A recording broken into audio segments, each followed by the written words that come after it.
Os Sete Gatinhos is a 1980 Brazilian comedy drama film directed by Neville de Almeida and Neville himself based on the play of the same name by Nelson Rodrigues. The film was shown in February 1980 at the Sao Paulo Museum of Art. The film and the book tell the story of the Noronha family and in particular of Celine. She is the youngest of the five daughters of Aracy and Seu Noronha. Mr. Noronha, a member of the Chamber of Deputies, lives in Grajo with his wife Aracy and their daughters Aurora, Hilda, Deborah, Arlette and Celine, who are only 16 years old. This, the youngest, is the most pampered of all and as the only pure. She has the right to a good education at a boarding school. But soon their lives take a different turn when the girl is accused at school of clubbing a cat to death. The Noronha family seem as normal as any other, but behind appearances they hide unspeakable secret. The four eldest daughters prostitute themselves to ensure Celine's chastity and good education. From the incident that took place at school, it is discovered that the young woman is not pure as everyone thinks. This movie has a satirical message in its heart. For all I know, it's about the crumbling and the decadence of a traditional family's core and overall family values in the modern age, and the hypocrisy that lies underneath that family's institution, with some cries for love liberation during a time when Brazil was under a repressive military dictatorship.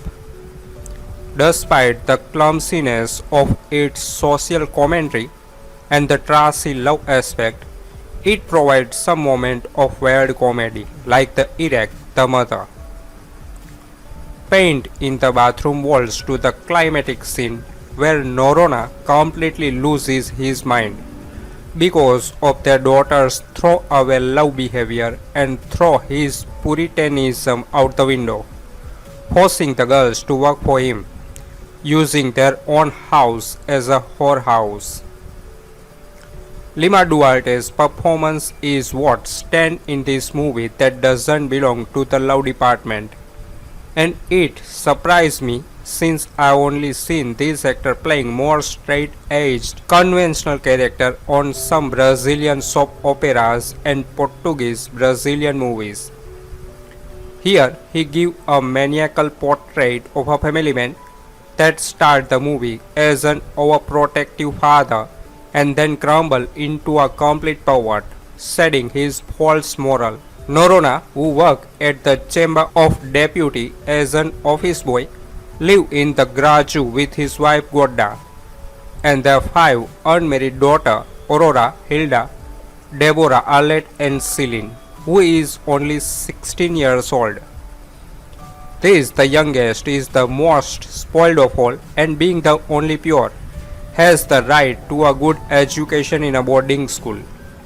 But soon their lives take a different turn when she is accused in high school of killing a cat. The family seem as normal as any, but behind their appearances they hide untrue secret. The four oldest daughters prostitute themselves to ensure Celine's chastity and upbringing. From the incident occurred in school, it is discovered the young girl is not pure as everyone thinks. This is a really good example of movie. It's not like that cheesy comedy like American Pie's scary movie. It's also not that kind of silly superhero movie like Matrix and another crap. This is almost like a real documentary of the real life. It's that kind of movie that you need to watch to wake up for certain things. Non-Brazilian people watch this movie, it's a classic. Since the beginning until the end, the situations start to happen all the time. A lot of comic situation, a lot of tragic or horrible situation, and it's really great. One last advice: if you wish to learn and understand a bit more from the Brazilian society, you should watch this. May you become disappointed about the Brazilian society after that. Os Sete Gatinhos is a play in three acts, written in 1958 by Nelson Rodrigues, and was defined by the author himself as a divine comedy in three acts and four pictures. It is classified in the group of the so-called caricature tragedy of the playwright. The first production of Os Sete Gatinhos took place in the year of its writing, as Teatro Carlos Gomes in Rio de Janeiro, and was directed by Willy Keller. See Norona and Usa in the Chamber of Deputy, his wife Asi, better known as Godda, and the couple's four eldest daughter, Aurora, Deborah, Alit, and Hilda. All prostitutes work together to raise money for their youngest daughter's trousseau. Celine, who studies at a boarding school and is seen as the moral salvation of the family, since she is the only one who will marry a virgin and in the church. But things don't go as planned. Celine is brought back home by an employee of the school, Dr. Portela, who revealed to see Norena that Celine clubbed a cat to death. Although dead, the cat gave birth to 7 kittens. Celine had done this because she was also pregnant and felt guilty about it. Taking out on the cat the anger she felt at herself for having lost her virginity. The father of Celine's baby is the most unlikely of her parents. In the 7 Kittens, Nelson constructs an apparently comical and superficial text. But it is not. On the contrary, it comes full of symbolic contradiction. Nelson Rodrigues removes the social mask and sprinkles salt on society's moral wound, revealing that human relationships are very much tied to appearances. With good humor, Nelson criticizes false moralism and shows that as much as human beings try to prune their instinct through rules and norms created by themselves, sooner or later they will end up succumbing to their desire. Brilliantly, Nelson takes the reader to an underworld where the human being is shown in all its rawness and rottenness. The family relationship in Os Sete Gatinhos permeate the religiosity and superstitious worship by Ser Norona, and which are passed on in an oppressive way to the whole family, generating frustration and revolt in the wife and eldest daughter. Celine, the youngest, is the moral construction idealized by him. Therefore, Norona imposes his dream on the family, that of transforming Celine into a woman morally accepted by society. It is the dream of taking her virgin to the altar. 60 years after the publication of Os Sete Gatinhos, we see behavior that are quoted with a moralistic veneer that intend to be the standard of conduct of the good citizen. But that is nothing more than a discourse that has no support in the daily practices that are manifested inside doors of homes that could well be inhabited by our dear Ser Norona. Jairo Ferreira used to say that Neville de Almeida was the only Brazilian filmmaker who had mastered both the underground and the cinema. It is a useful provocation in front of Os Sete Gatinhos, the greatest provocation in Almeida's work. The supposedly naturalistic surface, despite the apocalyptic material of Nelson Rodrigues' text, the meeting of Carioca comedy of manner with porno chanchada. Everything in Os Sete Gatinhos point to an extension of the success of a lady of the lotation. We are after all in the early 80s, when Nelson Rodrigues became a lame excuse for our commercial cinema to make luxury porno chanchada. Let's think of Bruno Barreto's grotesque version of O Beijo do Asfalto, or later in the film of Conspirico, Traico and Gemas, or the global series Avida, How Is She? All following the formula consecrated by Arnaldo Jaber in his Toda Nudes will be punished. Nelson Rodrigues is always the easiest excuse for Brazilian audiovisual to sell their rudeness as art. Nothing, however, would be more in front of Os Sete Gatinhos. We are here before a crude and direct instrument. From the surface of Pono Chancheda, what it suggests is a sequence of aggressive and lascivious image of family and social disintegration. Far from using Rodrigues as a shield of prestige, he wallows in the mud. The obsession with the purity of the original text becomes an even more scathing joke from Almeida's dirty look.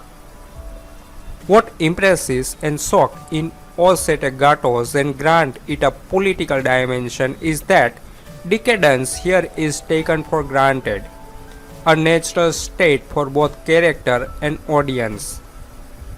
Neville de Almeida finds less the outline of tragedy. In Rodrigues' text, a good part of the individuality of the sister is lost here, who resist more as bodies conscious of their own exploitation, as well as much of the dramatic richness of the subplot with Bibelot than its surface.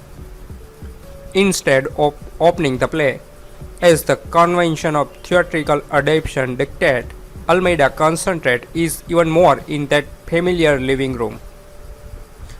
Os Sete Gatinhos does not propose itself as a drama, such as a Dama dell'Otecao, but a collection of sketches of degradation.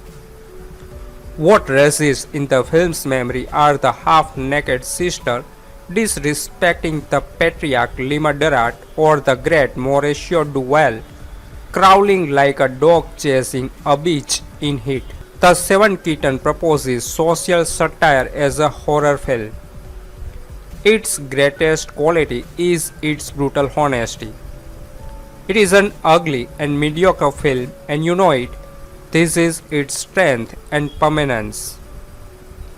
Its notoriety, the way it is often mentioned as an example of why Brazilian cinema is terrible, reinforces its success. His crude images start from the cinema and return to the underground. If there is anything to be said against Os Sete Gatinhos, it is that more than 3 decades later, with Pono Chancheda so far from the imagery of popular cinema, its effect is somewhat diluted. Its images, however, are still loaded with undeniable strength. The text tells the story of a family from Rio de Janeiro that lives by appearances that in no way reflect their reality. The patriarch liked to call himself a civil servant because of his status, but he is ashamed of being an assistant in the chamber councillor, hiding their role. He has a completely abusive relationship with his wife, a woman with no emotion, no voice, no space. Of the couple's 5 daughters, one study at an important boarding school, and the whole family direct their efforts so that she, the youngest Celine, can be married in the church wearing white veil and wreath. The relationship of this family with Celine is disturbing. Covertly, all the sisters prostitute themselves and direct everything they earn to their trousseau. The dream of having one of the daughter happily married through society leads the parent to induce the other daughter to such a condition, and they in turn accept because they believe in an illusory social condition brought about by this marriage, abdicating of themselves of their wills. But when the young woman returned home, expelled from her school for beating a cat to death, the family collapses, not only for the act itself, but for the purity that no longer exists in Celine. Nelson Rodriguez is characterized by the ability to deal with topics so dense with the lightness of everyday life.